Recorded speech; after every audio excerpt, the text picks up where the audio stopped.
students, today we are going to take lesson for class 4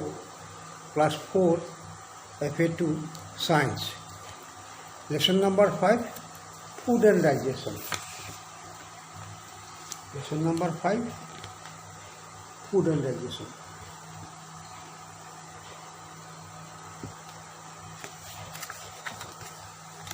This is your book. So lesson number 5, food and digestion, you mark it. At first, we shall talk about the food we take for our nutrition, to live and for nutrition. So the food we eat, it contains some essential matters called all your nutrients. So there are many kinds of nutrients the food contains, and our body needs most of the nutrients for its nutrition. এই নিউট্ৰিয়েণ্টছবোৰ পোষক দ্ৰব্য যিসমূহ এইসমূহ কি কৰে আমাৰ শৰীৰত প্ৰয়োজন হয় আৰু আমাৰ খোৱা খাদ্যত এইবোৰ থাকে নহয় জানো। গতিকে এই নিউট্ৰিয়েণ্টছবোৰনো কি কি? ইয়াৰ মাজত তুমি পাবা কাৰ্বহাইড্ৰেটছ, পাবা protein, fats, vitamins and minerals, roughage and water, এইবিলাক থাকে। ইয়াৰ ভিতৰত তোমাৰ the carbohydrates you will get in various fruits, vegetables, cereals, chocolates and sweets contain carbohydrates. What does it? Carbohydrates give us energy to work.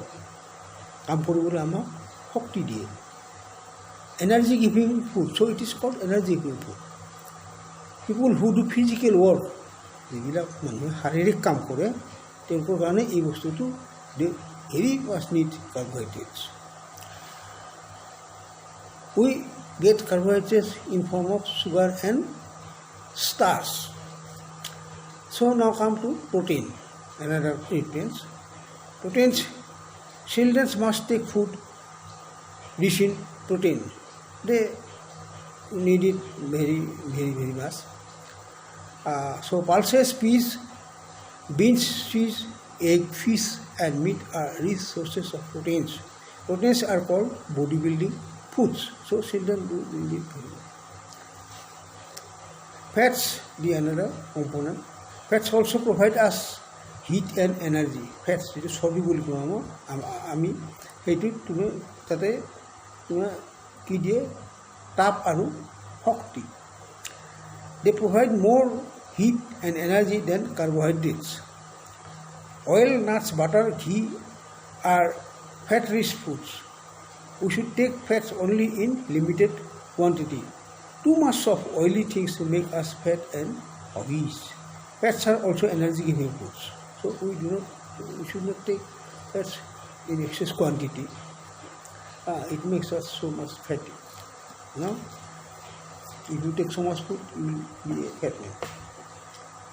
Vitamins and minerals, the other important components of nutrients.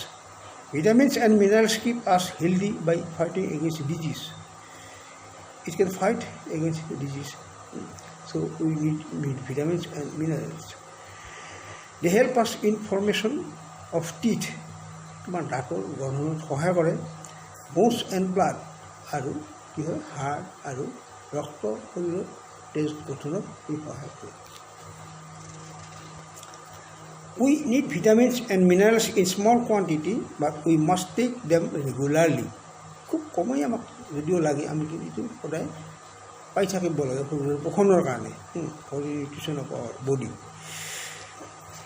Some minerals like calcium, iron, potassium, iodine and salt are essentially needed in small amount by various parts of our body. আমাৰ শৰীৰৰ বিভিন্ন অংগ এইবোৰ potassium, তোমাৰ iodine, calcium ইত্যাদি এইবোৰ কি salt, এইবোৰ আমাৰ শৰীৰৰ বিভিন্ন অংগত প্ৰয়োজন হয়। We get vitamins and minerals from the fresh fruits and vegetables. Milk, eggs, and vitamins and minerals are also known as protective food. এই মিনাৰেলছবোৰ কি আমাৰ প্ৰটেক্টিভ, আমাৰ শৰীৰক প্ৰটেকশ্যন দিয়ে কিহৰ পৰা? বাহিৰা কোনো আক্ৰমণ, ৰোগৰ আক্ৰমণৰ পৰা, এইবিলাকৰ পৰা।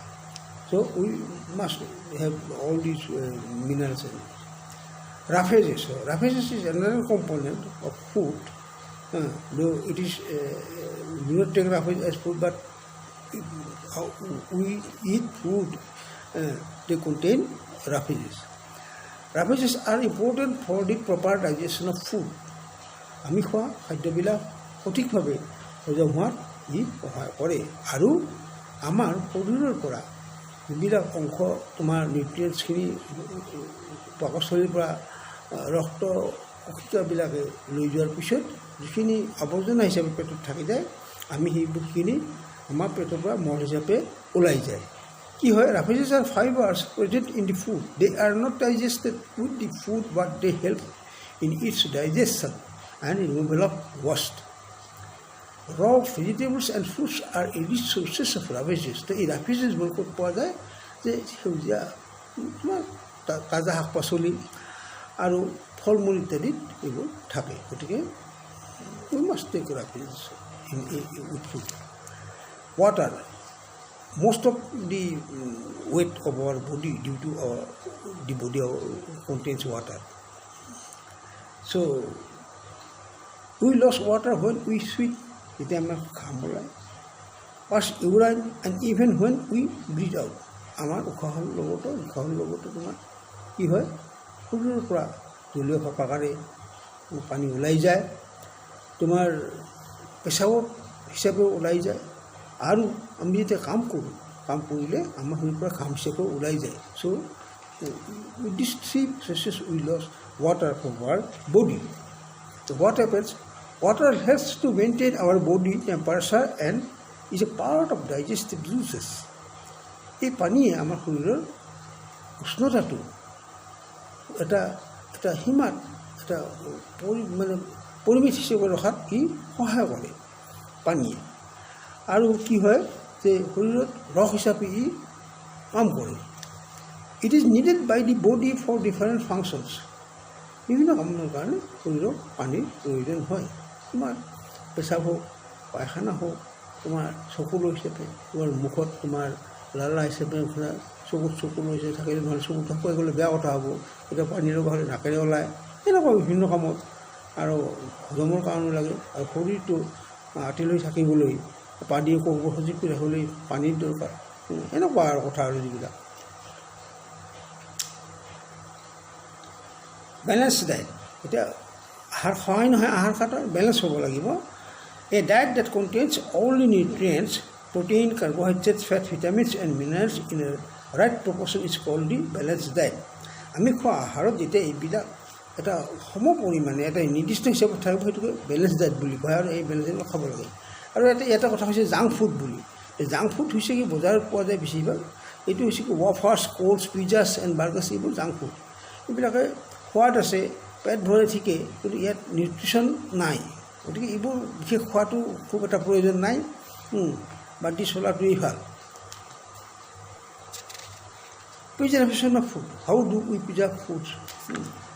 There are various processes of preservation. You will get here. You can freeze it, you can eat in tin food, salt it and in pickles. এইবিলাক প্ৰিজাৰ্ভ কৰা হয়, সংৰক্ষণ কৰা হয়, বহুত দিনলৈ যেতিয়া খাব পাৰে সেইটোৱেই। Sweeten it as in jam, jelly and chutney. Oil it as in pickles. Dehydrate, that is remove water by drying the food. Food does preserve last longer. Digestion কি? আমি খোৱা খাদ্যখিনি আমাৰ মুখেৰে খাওঁ আমি, আৰু লালতিৰ লগত লগ হৈ ই আমাৰ খাদ্যনলীৰে পেটলৈ গুচি যায়, পাকস্থলীলৈ গুচি যায়। তাত কি হয়? ইয়াত বিভিন্ন ৰসৰ লগত লগ হৈ ই হজম হয়, আৰু আমাৰ পেটত থকা ৰক্তকোষীয়া সূক্ষ্ম ৰক্তকোষীয়াবোৰে সেই নিউট্ৰিশ্যনখিনি যিখিনি আমাৰ দৰকাৰ সেইখিনি পানীলৈ গুচি যায়, আৰু বাকীখিনি লাগতিয়াল পদাৰ্থ হিচাপে পাকস্থলীত থাকে আৰু আমি শৰীৰৰ পৰা বাহিৰ কৰি দিওঁ সময়ে সময়ে পেচাবেই হওক বা পায়খানা পেচাব হওক The main digestive organs of our body are mouth, food pipe, stomach, small intestine, large intestine, pancreas, gallbladder and anus. Here is the process of digestion. So saliva also helps in breaking the starch into sugar. Proteins are digested in stomach. The food in the stomach becomes like a thick soup and passes into the small intestine. The small intestine is a long coiled tube. The liver secretes bile. Liver में तुम्हारा जॉकरी ऐपरा की है rock निहोन है that helps to digest fats. So the simpler form of the nutrients is mixed with blood. The nutrient-rich blood passes to other body parts through the blood vessels. The undigested food goes into the large intestine. The blood vessels in the walls of the large intestine absorb the extra water and carry it to the kidneys. The semi-solid waste is thrown out from the anus. এইটো হ'ল তোমাৰ food and ডাইজেশ্যনৰ এই পাঠৰ মূল কথা তোমালোকে পঢ়িবা পঢ়িলে ভালকৈ বুজি পাবা আৰু কিবা নুবুজিলে মেছেজ কৰিবা গতিকে এইটোৱে হ'ব আৰু ইয়াতে তোমাৰ যিবিলাক প্ৰশ্ন আছে কিতাপত এই প্ৰশ্নবিলাক মই ইয়াৰ পিছত মোবাইলত দি দিম তোমালোকে পঢ়িবা আৰু পৰীক্ষাৰ কাৰণে ৰেডি হ'ব এইটো FA1ৰ পাঠ বুজিছা গতিকে মনত ৰাখিবা ভালকৈ পঢ়িবা খুব টান একো নহয় গতিকে so with this I like to conclude today's lesson. Thank you very much. Thank you.